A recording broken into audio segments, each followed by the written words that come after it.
let's imagine that our goal is to bake this donut with a lot of sweets, with a lot of decoration. But it will not make any sense if, for example, you don't know how to bake this donut itself. So first of all, you need to know how to do it. And second, you will like to make extra features. This is the proper way of developing MVP solution. I also like and want to share with you this picture. This is really great example how build and how not to build minimum viable product. So our goal is to build a car. And this is the great choice, yeah, to starting from scooter, bike, etc. So at each iteration step, we have some finished and completed product, and we can use it. And for example, this is not the good choice, because let's imagine something went wrong and stage 3, and we can't proceed. There is no option to proceed to build a car. Just all of our investments and time spending will be in vain. So like not really great choice. Okay, this is like small introduction, and to wrap up everything that we discussed about POC and MVP, from what to start, I gathered for you in like 2 questions. You need to answer 2 questions. First, do you know where to start from? So basically, do you have any idea? If no, if you don't have any idea and you didn't face with this task and you don't have like any ideas how to proceed with this, better to start with POC, invest some time in research. If you know where to start, answer the following question. Does the goal and steps clear? So perhaps clear, and you did this task before, and you completely know how to solve it.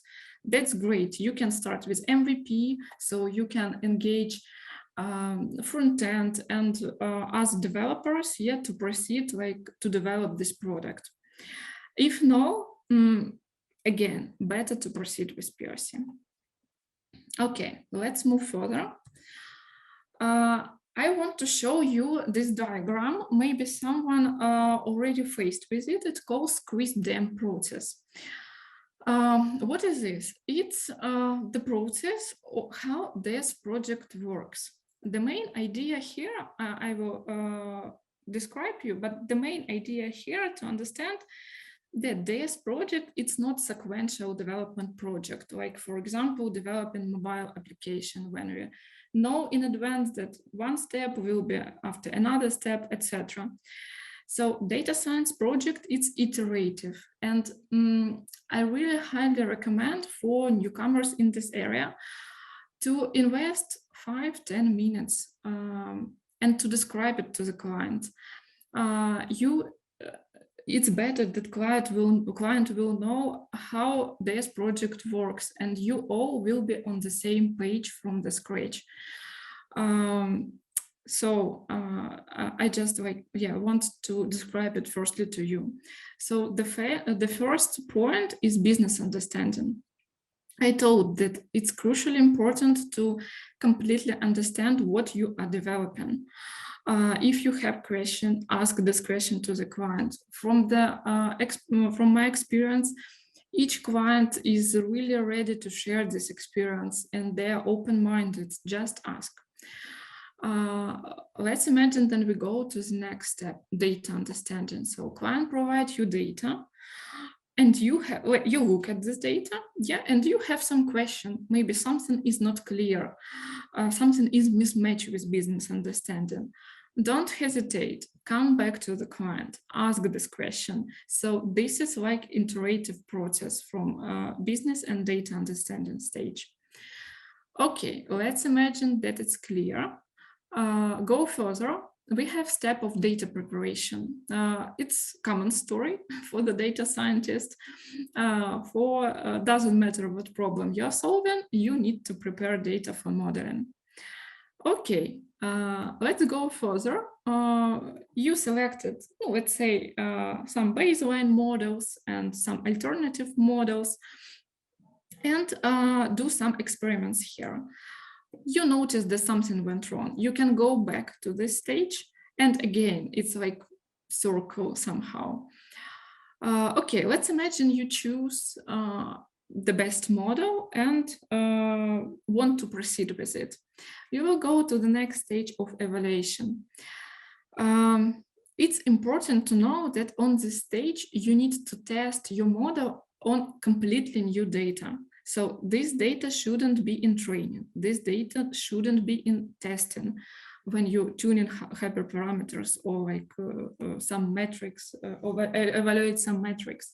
So this is new completely data on evaluation step. And you need to validate whether your model works or not. So if it works, my congratulations to you, and you can go to the deployment stage and your model can be deployed to the production. If no, it can be something wrong at this stage. I suggest to go back to business understanding and let's discuss one more. So like the main conclusion here, and you and your client should know that data science project, it's different. It's not sequential project, and we all need to be on the same page here. Okay, so let's move further. And as all of the different projects, we need somehow to estimate it. And if, for example, on one side, we have, let's say, some mobile application where more or less it's clear that we have some specific operation system, we need to add some buttons, etc. In this, how properly estimate it if you don't know results in advance? So you don't know whether it will work, what accuracy you will have, but you need to do it. And it's frequently asked question, so please estimate it. I want to give you a few recommendations here, what basically I'm using in my practice. First recommendation is be sure that you can solve the core task. Start with POC if you are not sure. Because, for example, if the idea is develop mobile application based on AI, and this main core task cannot be solved, there is no need to gather all other developers at all, because we are not solving the main functionality that we have. So ask clients to start with POC if you're not sure. It's fine, completely. Second, no commitment on specific numbers in metrics. I know it can be the case when client asks you something like this. Please promise me that you will have 95% accuracy. No, don't do this, please. You don't know results in advance. You can describe it to the client. If, for example, you faced with situation that client wants specific numbers, really want, what you can do? You, for example, on first stage, select several models that you are going to try. And usually these models are tested by someone on open source data sets. And of course, they received some metrics. So you can share, you can see, look, client, we get these numbers from on this data set, but we are not sure how it will be on your data because we didn't try and model need to be developed, and it's fine. The third point, provide the client with the project risk and limitation. It's crucially important because, for example, let's imagine that you test your POC or some experiment you are doing with, let's say, audio files with some quality, and it looks good to you. So you are sure that it will work in production. But when it's becoming to the prod data, you see that it's completely different audio files. And for example, there is a lot of background noise, and your approach is not working here. So better to write it in risk and better to be on the same page that If something changed and if something made wrong, you can refer to this point that you provided to the client in the very beginning. The next, explain this project flow to the client. Like I described to you, so I suggest to describe it to the client. So we will be on the same page. The next, more decomposition, more understanding of how to achieve the goal. So if you tried something, if you have more understanding, it's really great because first of all, you have more, you will be more confident in your estimates and achieving the goal. This is the main point here. As much details you will have how to reach your goal, as better. And the sixth, clarify the necessity of runtime. Usually it's important, but client doesn't tell about it. It's true story. We will cover it today a bit more later on. So if client don't tell about runtime, it doesn't mean that it doesn't matter. So better to clarify on your own. And let's go further. And yeah, wrapping up this like part of estimation, of providing expectation, I want to give you some suggestion how to deliver results to the client. First of all, demo and visualization are the best options. You can use different approaches here, but just imagine that if you provide a result to the client in some table like this, otherwise you can provide in some plots. These plots, of course, can give you some insights, like this dot. You can ask client, maybe something wrong, maybe some anomalies in data, or maybe it's some pattern that pay attention. So this is much more better in comparison to tables if we are talking about presenting results. The next, if you have a small subset of clients' data, use it for demo. I want to stop and like here and describe it better. So let's imagine that client, not imagine, but client has his own business, and usually people is very passionate about it. And when you show something abstractive, I mean, like you apply a model on some open source data, it's one story. Completely another story when client, let's say client don't provide you a lot of data. Let's say client provide you 3 pictures and nothing more. But when clients see some insights from you on their own data, it's completely different story. You will get more trust from the clients, definitely. So even you have a small amount of data, I highly recommend to use it for demo to the client. Make sure that client understand your point. You know, we all working in data science area where it's really easy to lose people. I hope that I'm not losing you, but it's really to lose people because we have here a lot of technical details. And really often client is not technical as we are. So we have to describe complicated stuff in easy words.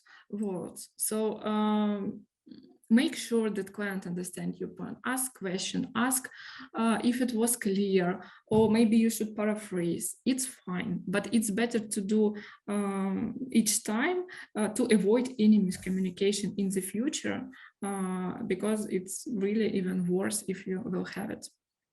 And the last recommendation, you can provide report to the client with all details of your work. It's really great point because when you finish your meet, you can share this report and client can go through these details, remind something. And you know, even I faced this situation when I provide report to the client and client use it for their investors, and really was appreciated that we have that we provided this report. So this is a good tone, I would say, and my recommendations for you. Okay, so let's move further, and I want to let you know about popular AI directions that we have right now. I'm pretty sure that almost everything is already familiar to you. I will stop on the most interesting one, including GANs, optimization, computer vision, NLP time series. So I don't want to spend time much more on this slide right now and move further. Yeah, so here, before we dig in deeper into all details, I want to provide you some business case examples. First, let's imagine that you are dealing with a business owner who is cafe chain owner.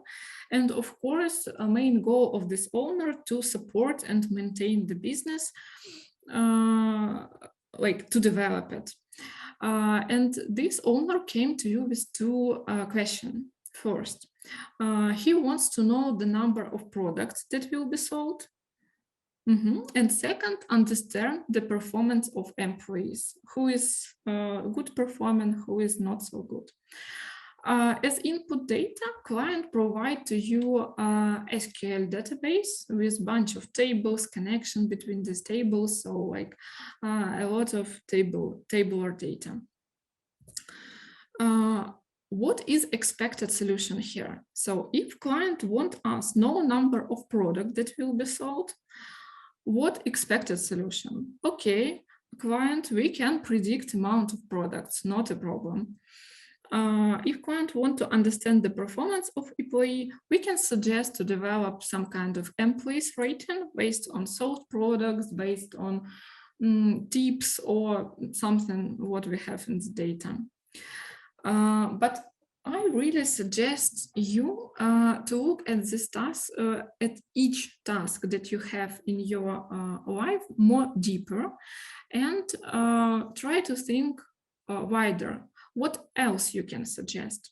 So considering this example, I want to say that like few thoughts came into my mind. First, you can suggest to develop some recommendation for the best sold products. So client will know what is going like in pairs, so employees can like apply cross-selling and increase benefits and revenue. The next point then you can suggest, it's anomalous detection. For example, in terms of employees analysis, you can unfortunately, some employees is cheating, and we can try to detect this anomalies in our data. This is the idea. The next, popularity of products per hours day. This is great point for marketing strategy, perhaps to apply some advertisements during specific days or weekend or lunchtime, some kind of this. You can suggest UI dashboard, so a client will be able to see data in real time, some points and plots that client want from you. And another idea, it's clustering analysis. So having data, we can have some groups, so customers based by groups, and identify this behavior inside these groups. And again, for example, to focus on marketing strategy. So try to suggest, perhaps you will plan with the client next iteration, perhaps you will change a vector of direction. So be open-minded and think wider. I want to give you another example. It's NLP case, so it's related to the text problem.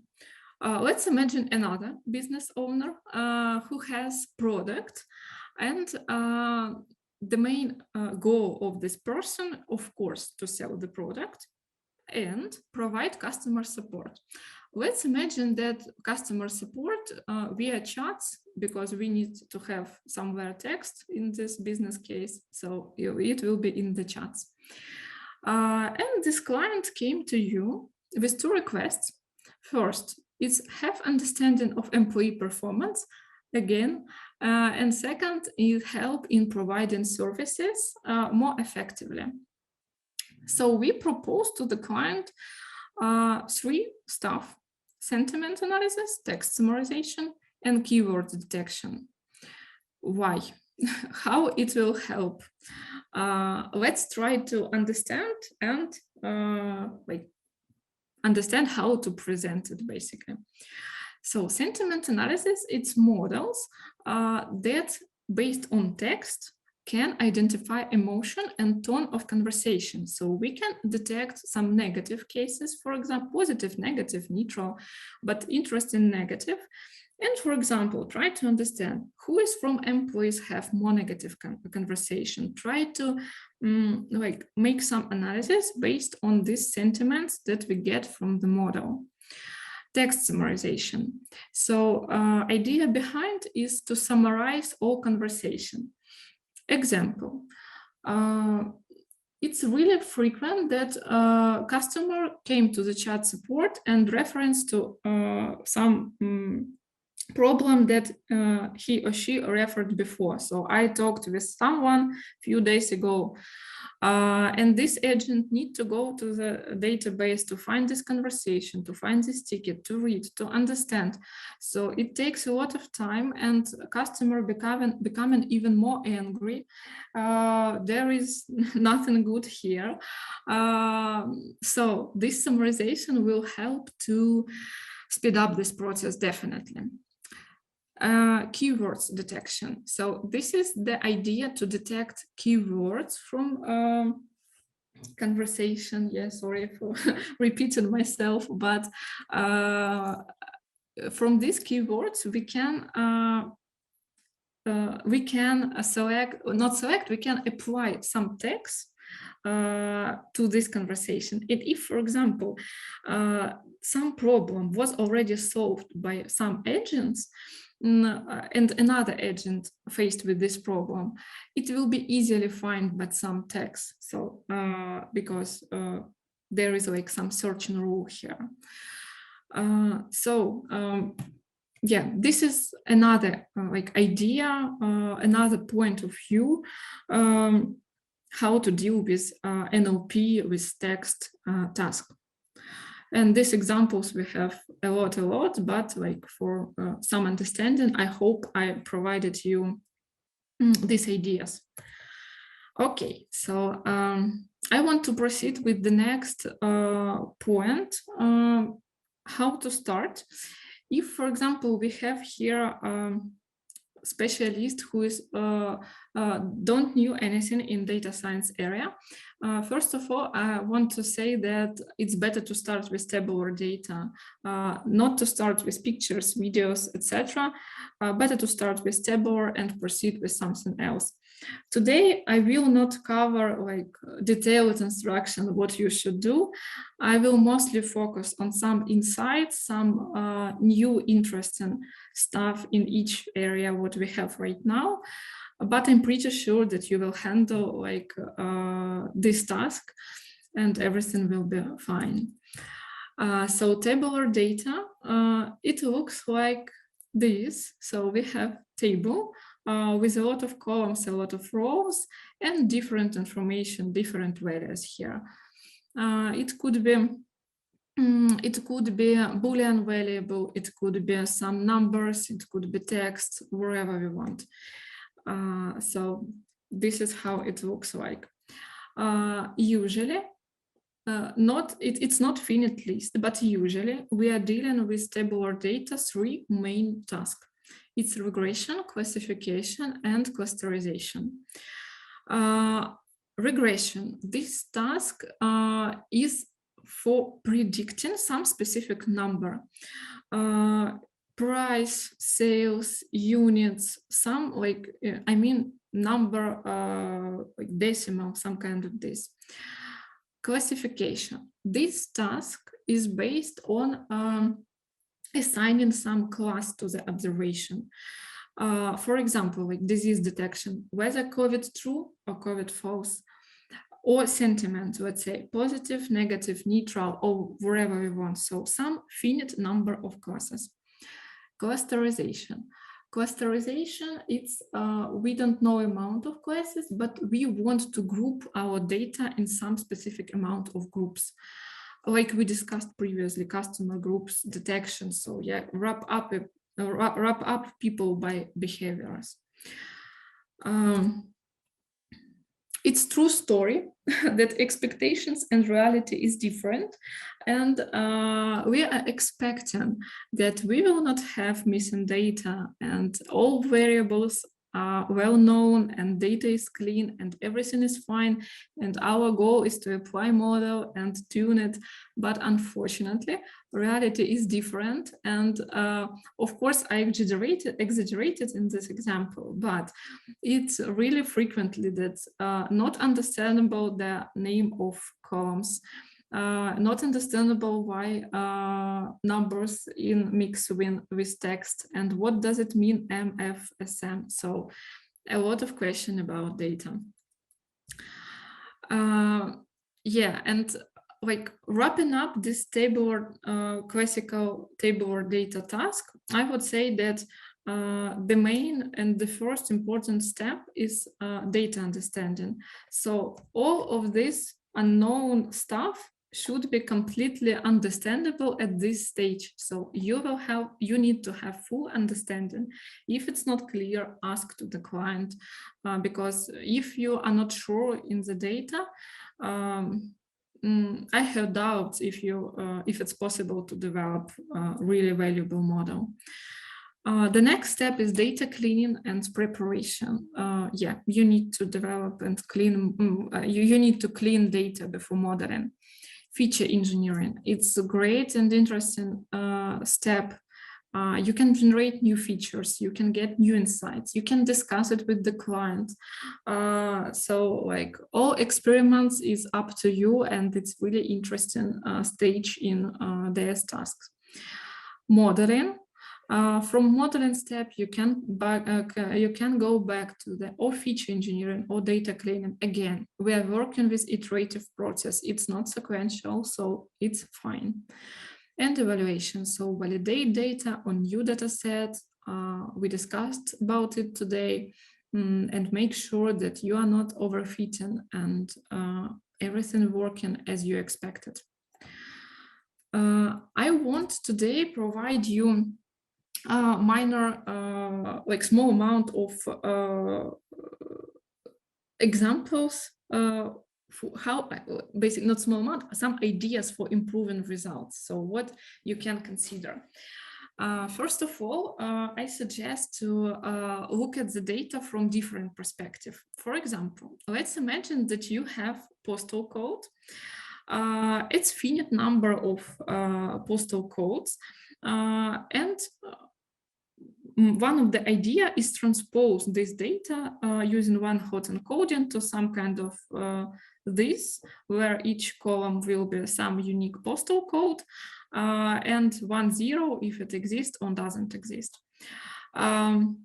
It's like ordinary solution, but let's imagine that you have, let's say 100 unique values here. So from one columns, you will create 100 columns. And let's imagine that you have similar different columns like this. So you will have really a huge amount of data, amount of columns, and I'm not sure that it will be really helpful for your model. Alternative idea here could be the following. Let's try to plot. Let's try to plot it in the map. And you can see some kind of this result. So you can see, I even have, let me show you, I even have animation. No. Just a second. Here it is. Yeah. So let's imagine that you plot map, and you can see its more details, and you can see that, okay, one postal code is far away and it's nothing correlated with my data, and most likely it's anomalous. So this is completely different picture, and the idea is to to look at the data from different perspectives. Okay, another option here. You can add third-party data to your data to enrich the model. For example, let's imagine that you have column city. So you can find out general information or general data sets with extra information, and most likely it will be valuable for your data. So you can get new insights from third-party data. One more idea, if, for example, you are working with text, don't start to get rid of this text, even though you have a lot of numerical columns. You can look at this from different perspective. You can extract from this text some like locations, metro station, phone numbers, some key phrases, and use all of this information as new features and get new insights from it. So this is like one of the idea how to enrich, and get new insights from your model. Okay, so let's go further to the natural language processing. This is basically area working with text. I want like briefly stop here and tell you that I found out a really great research. I hope you will have this presentation and you can click link if you are interested to read more. But the main idea here that in 2020, this is amount of investment in NLP, and we are expecting a huge growth. And considering the amount of project that we are working with, NLP is quite huge. So yeah, this area will be definitely growth. And in this research, they cover in two key growing direction. First, it's a cloud-based solution like AWS, GCP, so like temporary use some NLP solution. And second is increasing usage of smart devices to facilitate smart environments. What does it mean? It means that we all get used to Siri usage, or for example, if you want to find out something in YouTube when we turn on TV, we don't want to tap it. We want to just say, and it's much easier. So yeah, it's still NLP, and all of the stuffs will be even developed more and more. In NLP, we have also like a lot of directions. Some of them we will cover, but it's not finite list. But let's move further. I want to give you intuition behind text, so don't scare, please, about it. And let's imagine that you have text. The like really toy example how it works. First of all, we need to split text with punctuation or without punctuation. It's different story, but idea is to split text, and then to each unique value assign some token. Of course, there is like different options, and for splitting and for tokenization, but the high level idea to convert this text to the digits, and then we can work with this digit sequential. So it looks, I guess, easier if someone didn't work with, haven't worked with text yet. So hope you will have like more understanding that it's not really complicated under the hood. About NLP approaches, this I want to say that generally, I want to say that we have two main directions: classical NLP and NLP with deep learning, with neural network. I want to say that these that are both text classification, keyword text similarity can be solved with both approaches. But you can see that some of the tasks, I have doubts if we can solve it with classical approaches.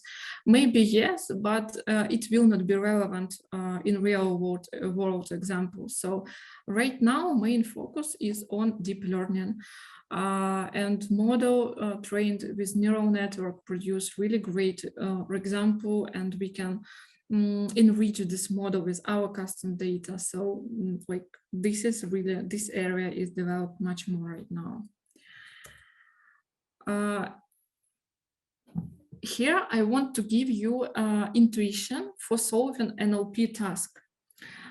Just like to have some basic understanding. So let's imagine that you have task to generate summaries for given input text. You need to understand that first, training NLP model from scratch is not really efficient on practice because it takes a lot of time, a lot of money, a lot of investment, a lot of labeled data, and it's really, really hard and will take enormous time and money to do. Transfer learning and pre-trained models is a better choice. Pre-trained models means that someone already trained it and you can try to use on your case. And transfer learning, it's use pre-trained model, add your data and just like to continue training. So to enrich already pre-trained model with your custom data. It's a really one of the best choice right now, what I can see in terms of NLP. And the third point that I want to say that data set used for pre-trained NLP model matters.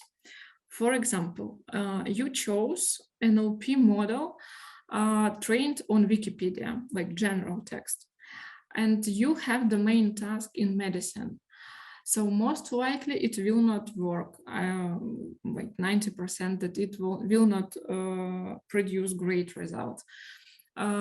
So try to find, even if you're focusing about pre-trained model, trying to find a model that was pre-trained on relevant data set. It really matters for this task. And I want to give you a couple of examples of new interesting direction of NLP. First is summarization.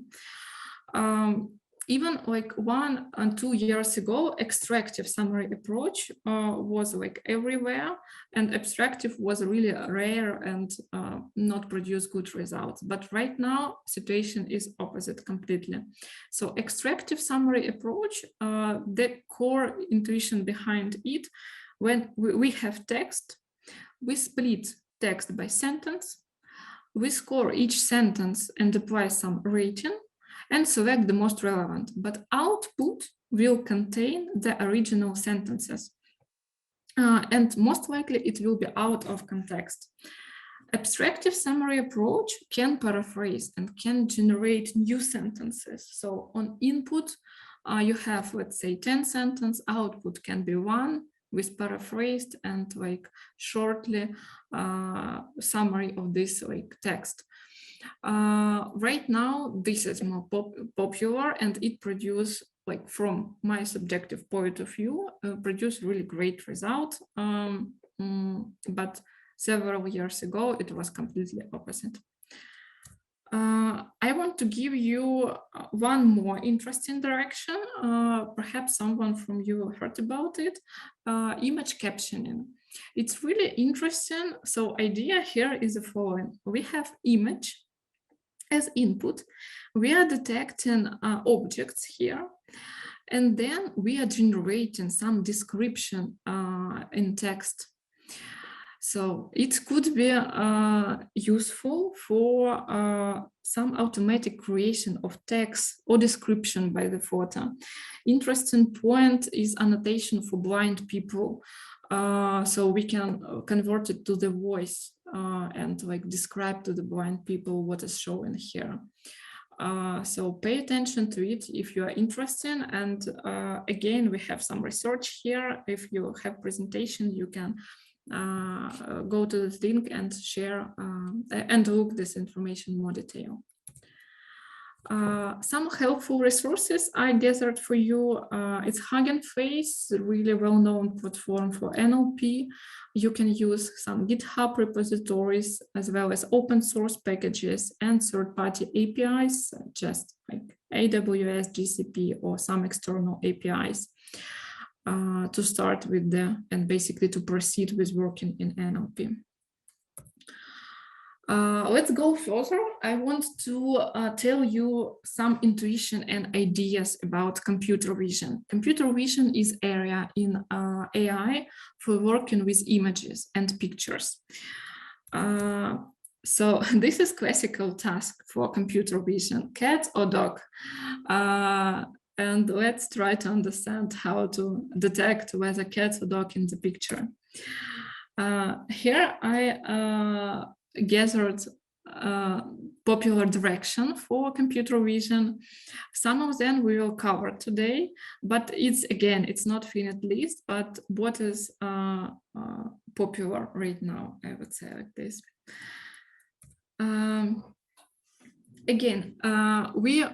I described to you how text work in models, some intuition about pictures. So pictures need to be converted to the numbers because we are working with numbers. And how it looks behind when you read like ordinary JPG or PNG picture, it looks like three layered matrix.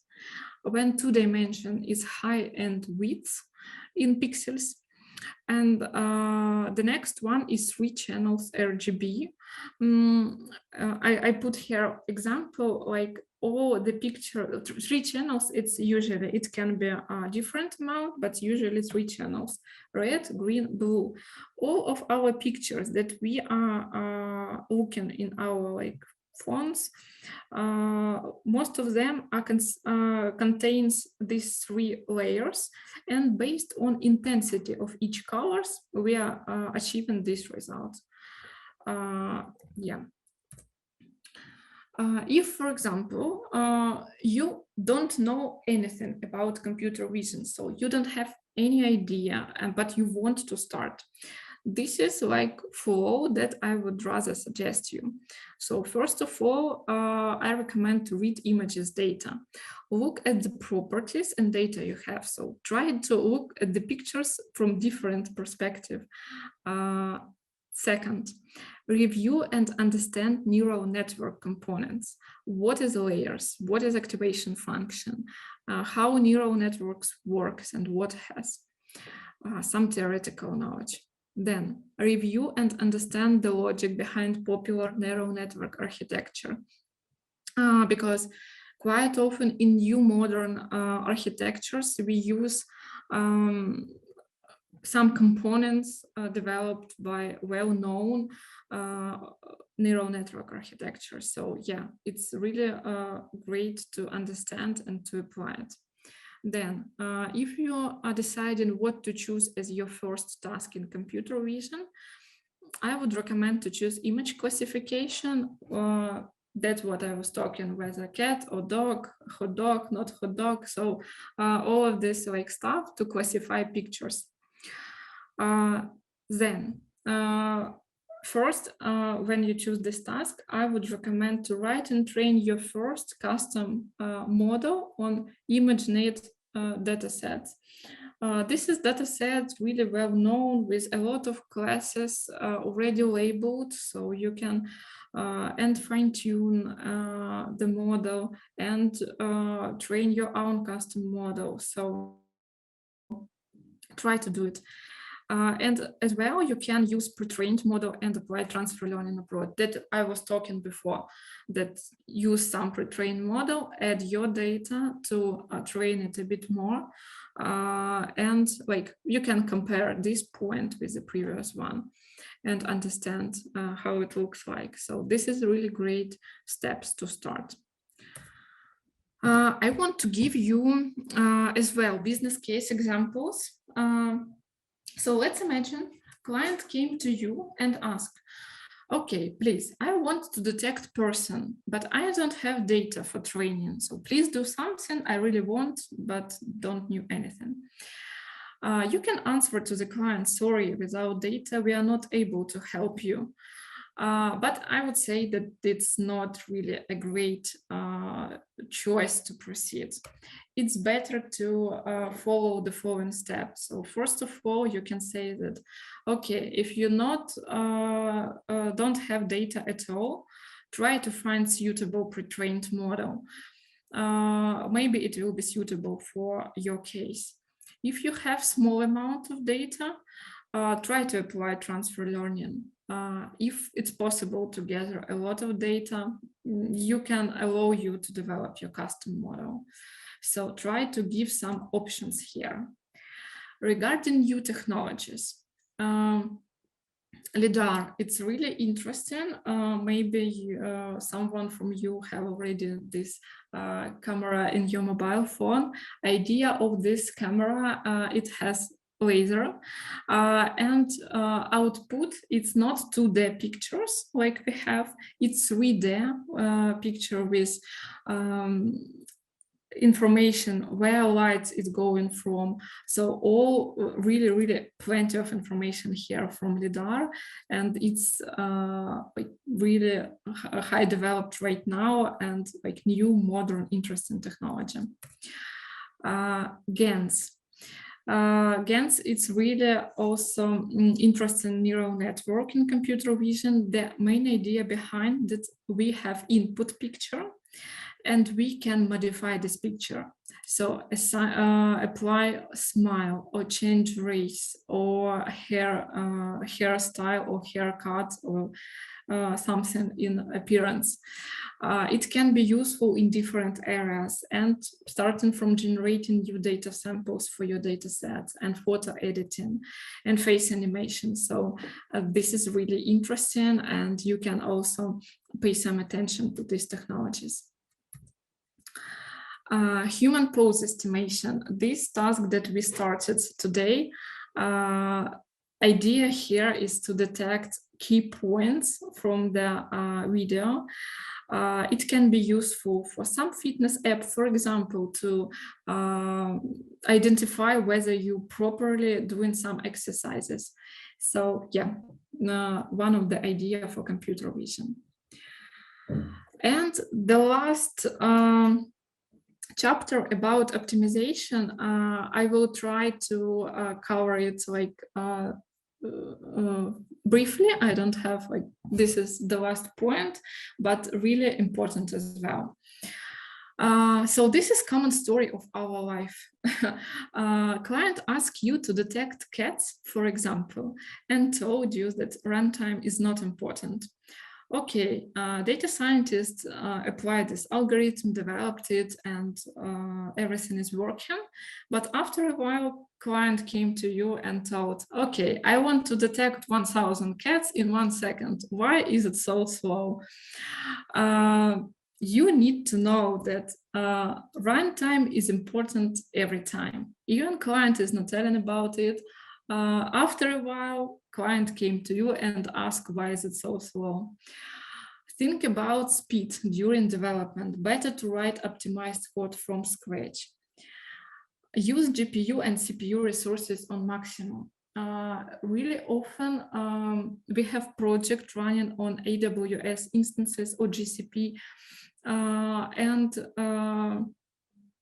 if you use, let's say, one core M116, it's not a good choice. If we use 20% of GPU capacity M1 100%, it's not a good choice because we are already paying for it, and we have to use, and it's really great tone to use as maximum as possible. Multiprocessing is a great option for parallelization, so apply it, you will speed up definitely. And write project with the pipeline running approach. I know that when you started the project, a lot of us starting from some Jupyter notebook, but when it's becoming bigger and bigger, it will be harder to you to transpose it to pipeline like running approach for deployment, because it's not possible to deploy Jupyter notebook in the production. So start as much early as you can to make it in normal Git repository view. You will save time and make your life easier. I want to give you some important tricks for writing code here. Auxiliary variables. Please don't create a lot of auxiliary variables, especially with heavy tables. I know that it's quite often when people read table, then do some modifications, save in another variable, then merge with something, save in another variable. You will consume a lot of RAM memory. It's becoming important, so yeah, don't do it, please. For loops, avoid for loop as much as possible. Try to apply vectorized function. Unfortunately, it's not possible to avoid for loops at all, but if you can avoid as much as possible, it's great. Big input tables. There is arguments in function for reading tables when you can read only necessary columns, for example. And if your table, let's say, really big and have 500 columns and you need only 10, there is no need to read these 500 columns. Data types. Use lightweight data types as maximum as you can. Example, dictionary, lightweighted than data frames. Tuple, lightweighted than list. So if you can to use lightweight, I have personal experience. If we have time, I will describe, but not right now. Then example is the following. We changed data types and we speed it up in 4 times. So this is really matters. And the last is SQL queries. Write effective SQL queries. I want to give you one example here. So look at the right, and let's imagine that you have to select some columns from table, join with another table, and group by column. So you are aggregating two tables and select several columns. It will fast, and this is one action to extract. In opposite, if you do some kind of this, so you select everything from one table. It's a big one, really big one table. Select the same from another one. So you will lose time and memory. Then you will remove some columns. Then you will join. Then you will aggregate to remove amounts. So I'm pretty sure if you have a lot of data, really a lot of, it will slow down in times in comparison to this one. So better to write effective queries from the scratch. In terms of runtime, it's definitely true.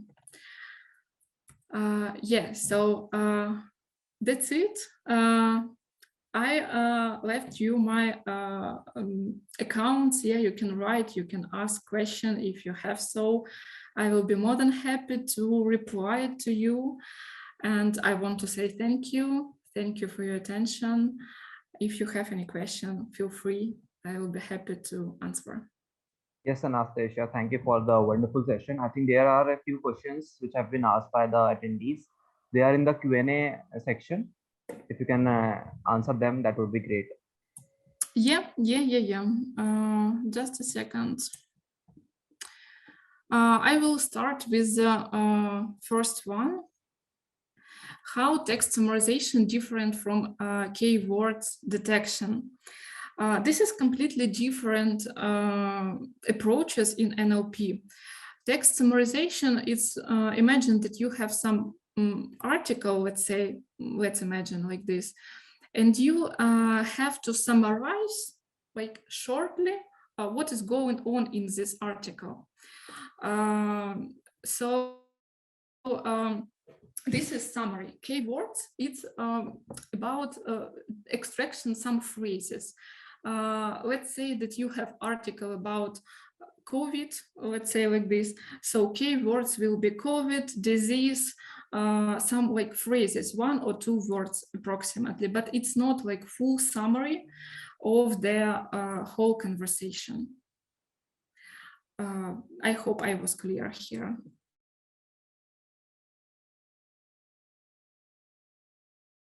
Yeah, just let me know. Okay.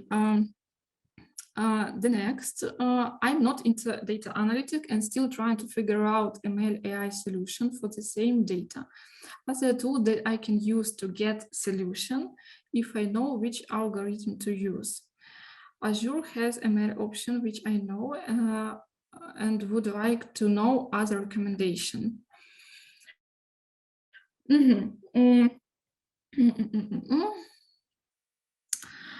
I would say that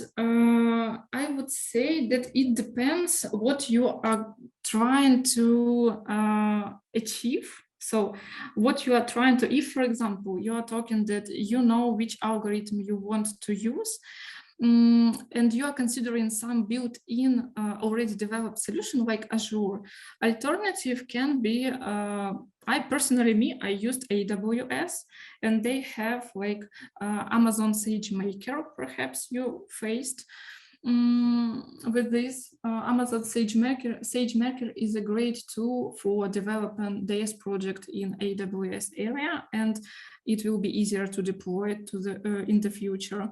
Also, Google has a solution, it's GCP, but you need to know that all of this, it costs money. So, I mean, like using their resources, but it's still a great choice.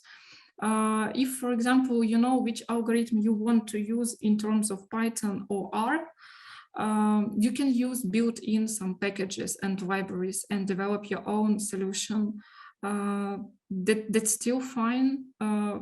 I would say it depends on your task. It's hard to answer completely, but we have an open source solution, and we have and already developed.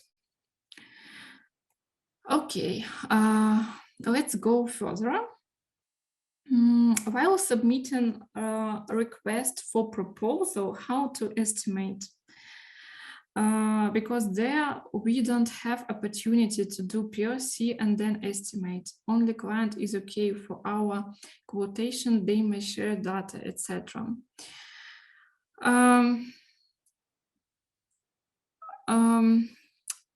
I would say that even POC, it should be estimated. It's the first point. If you, for example, each client, let's imagine that client want to develop something, I don't know, to detect cats, let's say like this, and you don't know whether it's possible to do or not. So client won't estimate because it's correlated with how much money client will pay to you for this solution. And you have to estimate. So this is really important. And you can suggest client started with POC, and you and client will give some understanding more how to proceed with it. There is why estimation is really important. And I think that it's fine to discuss with the client this like relevance of POC, that it's really needed. Like try to wrap up benefits of this approach to the client, that we all will know how to proceed in the future. Because if core task cannot be solved, unfortunately, client will waste money for other developers like QA, front-end, etc. So this is really important.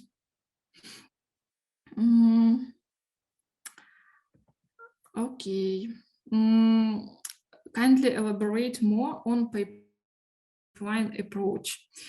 Yeah, I said fast about it, but yeah, pipeline approach, I mean, Jupyter Notebook, it's, I think, for most of the us is clear. What is this pipeline? When you trigger your functions in command line, this is mean pipeline approach. For example, you developed a model and you have several steps. First step, it's like reading data and cleaning. Second, modeling. Then generating results, inference. So you don't need, you can just like invoke Python script and name of this script. And inside you will have different classes, one class for cleaning, one class for modeling. And pipeline will go one after another. So you don't need to do manual stuff, and it will be done automatically in the code. Because all instances on the machine, you don't have any options to run Jupyter Notebook. So yeah, it should be like pipeline, like ordinary project in Git repository that you have, so running in command line. Okay. Please ask me if it's clear. If you have any question about pipeline, I can elaborate and provide more information here. Can we have a market share indoors in CV, just like we had? Yeah, I'm pretty sure that we have, but unfortunately, I don't have this information. Yeah, I'm sure that we have this information, but I didn't prepare for today's presentation. I think that you can find it in resources, and perhaps if you have links to the research that I shared to you today, maybe here you can find also information about computer vision as well. Sorry, but I can show you right now it. But from experience, and NLP is developing, and computer vision is really highly developing right now. But what I want to say, in our company, we have project with LiDAR that I told to you. So focus mostly if earlier some object detection, like detect object or classification was popular. Right now, this is like new direction. So new direction, it's more interesting for the client, and each client want to develop something new. So this is like the main direction, but I'm pretty sure that it's really have quite great market share as well as NLP. Which country place have better job opportunity for data analysts? For data analyst students from India, what would be challenges for getting the job abroad? I would say, first of all, data analyst and data scientists considering differently. So if you're talking about data analysts, it's mostly about analyzing data, testing some hypotheses, so preparing data. Like what I can see, this data analyst is mostly about this. Data science, it's mostly about developing models, some like all the stuff that we discussed today. What country and place? I would say that Europe country and US had great opportunities, but you even can work with clients from abroad. You work with clients from abroad, like, you know, like outsource or out staff. So that's fine, but highly developed country, I would say, more interested in such new technologies. So this is the better job opportunities, like from my point of view right now. Any case studies on audio processing? Yeah, I can provide you. I can provide you case study without slides, but give you some understanding here. Let's imagine that we have some audio data, and like the main what client want from us. Client want from us.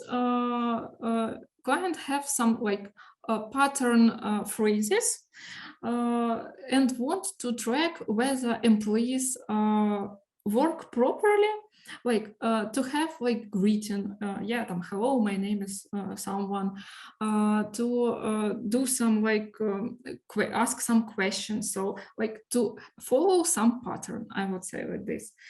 And client have this like patterns, scripted language and audio files, and want us to detect who is from agents working good or not, who is following these patterns, who is not. This is the problem definition here. What we have to do? First of all, our crucial point, we need to apply speech-to-text model. We need to convert speech to text. And then we need to understand how we are going to detect these patterns. Because if, for example, you want to detect exact the same phrase, most likely it will not be a good choice because you can paraphrase or you can add some words inside, like for example,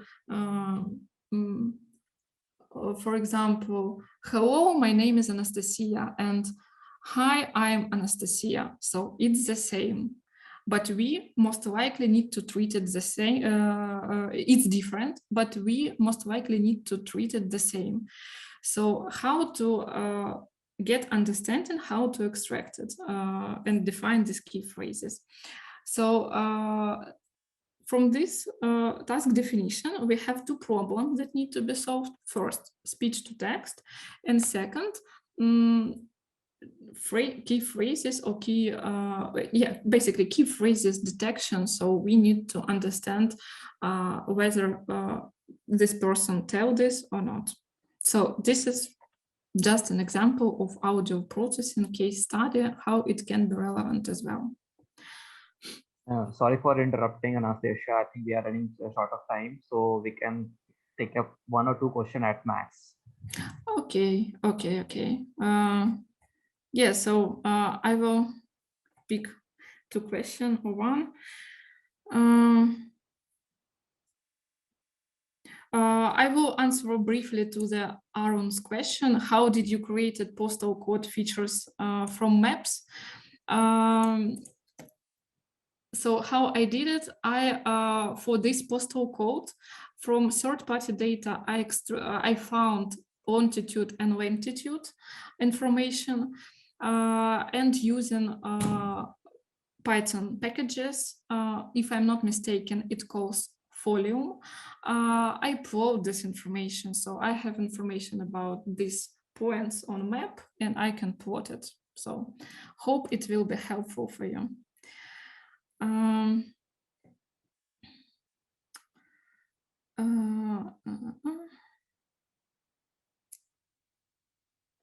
So let's answer this question. Can you arrange the regression analysis of real-time data? Yeah, it can be, but regression analysis could be in real-time data. For example, came into my mind sales prediction, some kind of this. So behind the hood, you already first have trained model. And second, your pipeline should be triggered, looks like real time, let's say 1 time per minute.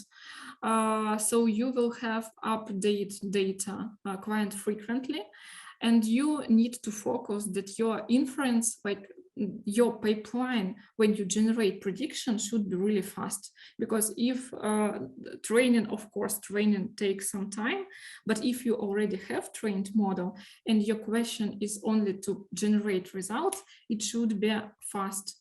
And it's really simple to achieve because when you process some amount of data 1 time per week, you accumulated this a lot of amount of data, and it takes really a lot of time to process it.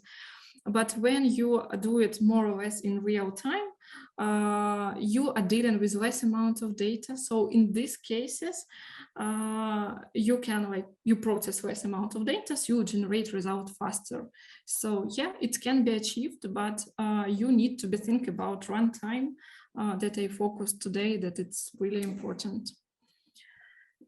Okay, yeah. So I think our time is up. So on behalf of Analytics Vidhya, I would like to thank you for sharing your experience.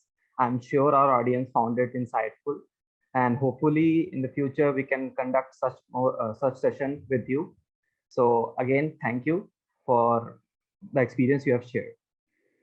Yeah, thank you all for attention. It was really great pleasure. Thank you.